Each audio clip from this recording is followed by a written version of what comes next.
Assalamualaikum warahmatullahi wabarakatuh. Perkenalkan, saya Rita Salimat Rosidah. Apa kabar hari ini? Wah, semoga baik ya. Dan semoga semangat belajar kalian hari ini sedang ada pada versi terbaiknya. Karena hari ini kita akan belajar mengenai bentuk molekul. Yang akan kita pelajari yaitu menerapkan teori tolakan pasangan elektron kulit valensi atau VSIPR dan teori domain elektron dalam menentukan bentuk molekul, serta membuat model bentuk molekul dengan menggunakan bahan-bahan yang ada di lingkungan sekitar atau perangkat lunak komputer. Langsung saja, bentuk molekul merupakan bentuk 3 dimensi dari suatu molekul yang ditentukan oleh jumlah ikatan dan besarnya sudut-sudut ikatan yang berada di sekitar atom pusat.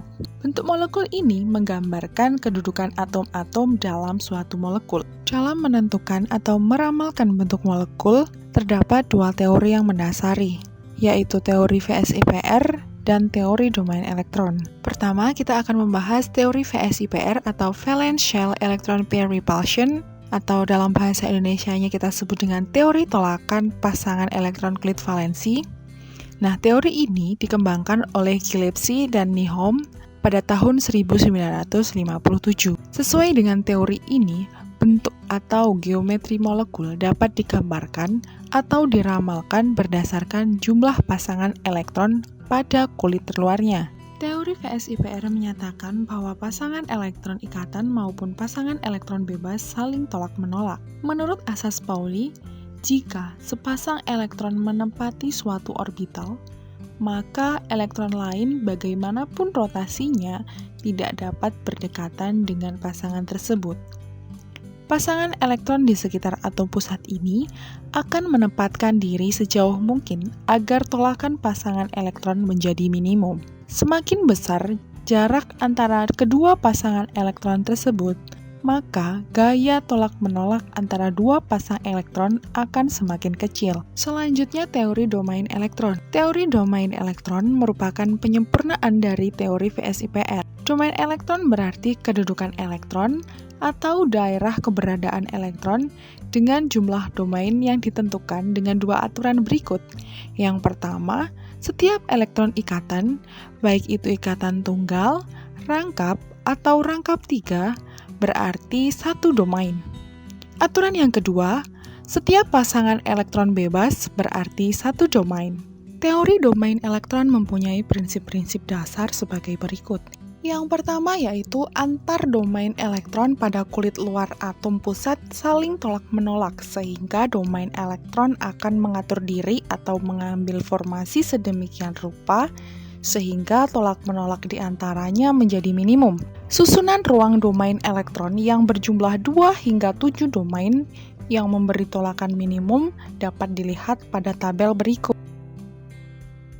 Kemudian, urutan kekuatan tolak-menolak di antara domain elektron adalah tolakan antar domain elektron bebas lebih besar daripada tolakan antar domain elektron bebas dengan domain elektron ikatan, dan ini lebih besar daripada tolakan antar domain elektron ikatan. Perbedaan daya tolak ini terjadi karena pasangan elektron bebas hanya terikat pada satu atom saja, sehingga bergerak lebih leluasa dan menempati ruang lebih besar daripada pasangan elektron ikatan. Akibat dari perbedaan daya tolak tersebut adalah mengecilnya sudut ikatan karena desakan dari pasangan elektron bebas. Hal ini juga terjadi dengan domain yang mempunyai ikatan rangkap atau rangkap tiga, yang pasti mempunyai daya tolak lebih besar daripada domain yang hanya terdiri dari sepasang elektron. Dalam teori VSIPR, gaya tolakan yang dihasilkan pasangan elektron bebas juga mempengaruhi bentuk molekul. Notasi VSIPR yang menunjukkan jumlah pasangan elektron ikatan dan pasangan elektron bebas adalah sebagai berikut. Dengan A adalah atom pusat, X pasangan elektron ikatan, N jumlah pasangan elektron ikatan, E pasangan elektron bebas, dan M adalah jumlah pasangan elektron bebas. Setelah kita mengetahui teori-teori yang mendasar dalam penentuan bentuk molekul, lalu kita akan mempelajari bentuk molekul. Marilah kita simak beberapa bentuk molekul berikut. Yang pertama, Molekul dengan domain elektron 2, di mana pasangan elektron ikatannya 2 dan tidak memiliki pasangan elektron bebas, bentuk molekulnya yaitu linear. Besar sudut ikatan yang terbentuk adalah 180 derajat. Contoh bentuk molekul ini adalah molekul BeCl2. Kemudian, molekul dengan domain elektron 3. Yang pertama, molekul yang memiliki pasangan elektron ikatan 3 dan tidak memiliki pasangan elektron bebas.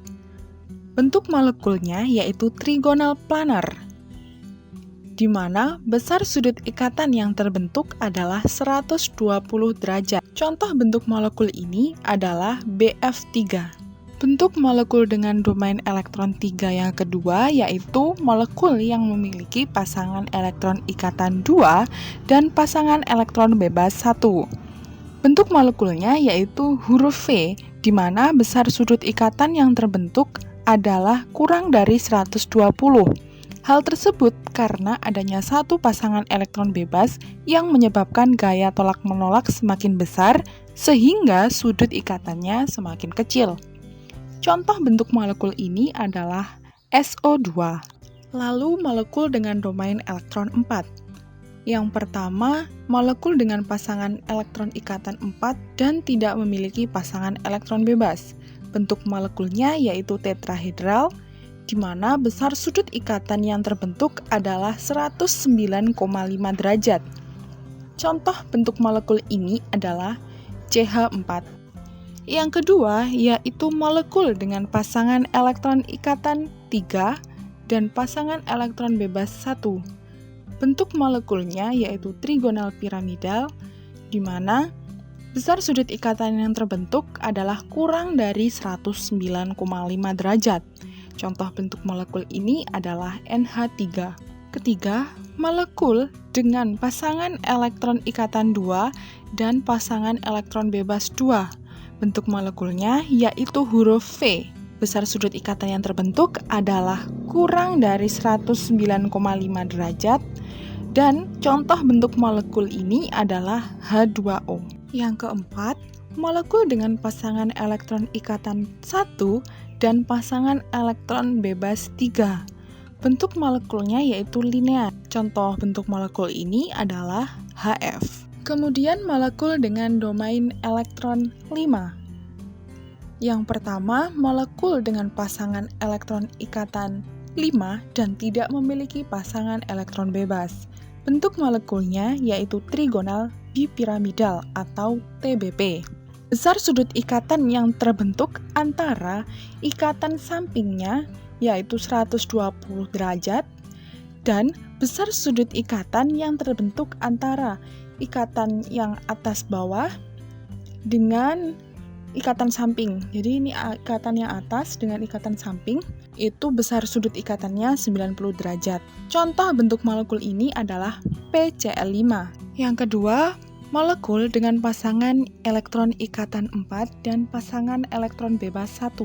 Bentuk molekulnya yaitu sisau atau jungkat-jungkit.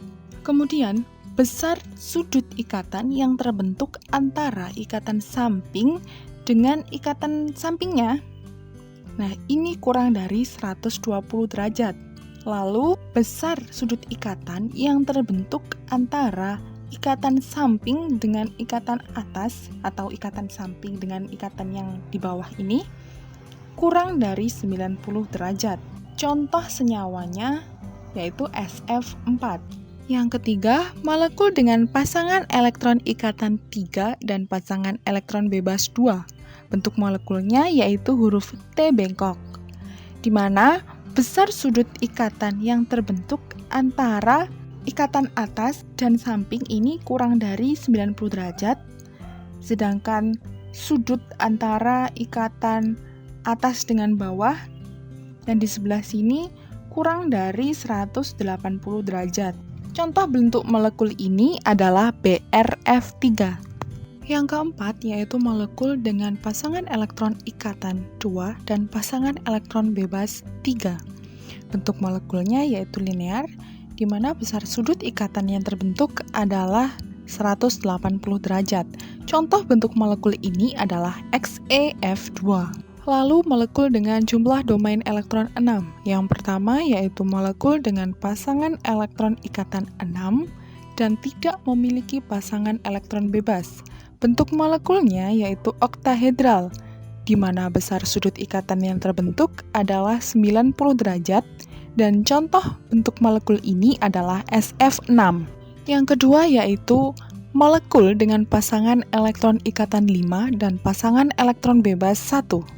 Bentuk molekulnya piramida segi 4 atau piramida bujur sangkar.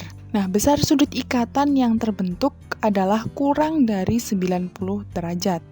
Contoh bentuk molekul ini adalah BrF5. Yang ketiga, molekul dengan pasangan elektron ikatan 4 dan pasangan elektron bebas 2. Bentuk molekulnya yaitu bujur sangkar. Besar sudut ikatan yang terbentuk adalah 90 derajat, dan contoh bentuk molekul ini XeF4. Terakhir, molekul dengan domain elektron 7 memiliki pasangan elektron ikatan 7 dan tidak memiliki pasangan elektron bebas. Bentuk molekulnya yaitu pentagonal bipiramida. Contoh bentuk molekul ini adalah IF7.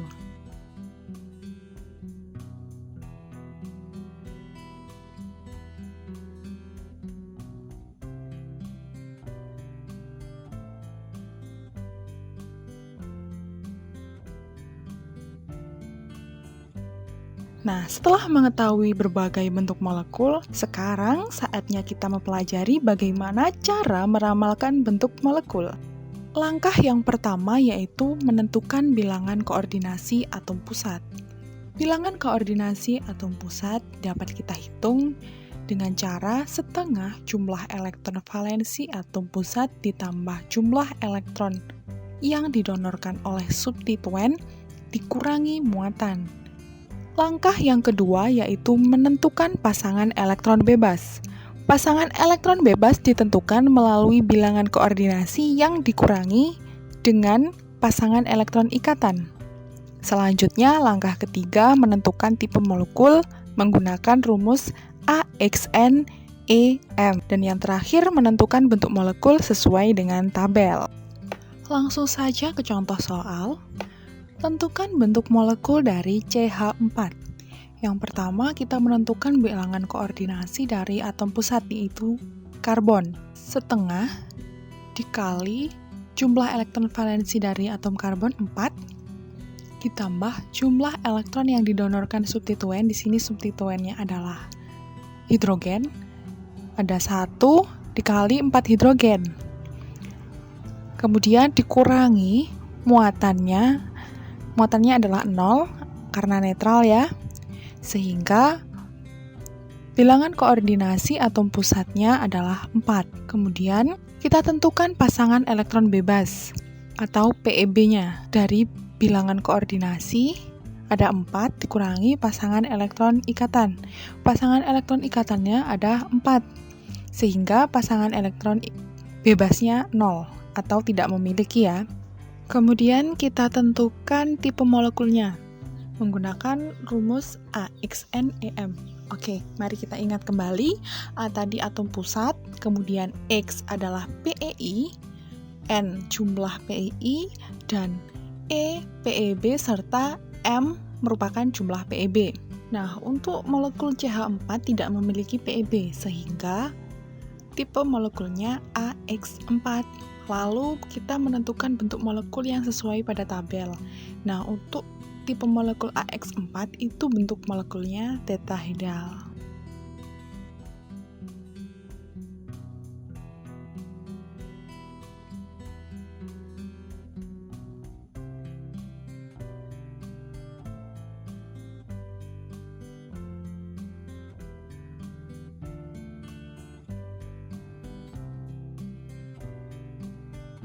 Nah, itulah pembahasan kita mengenai bentuk molekul. Semoga dapat bermanfaat.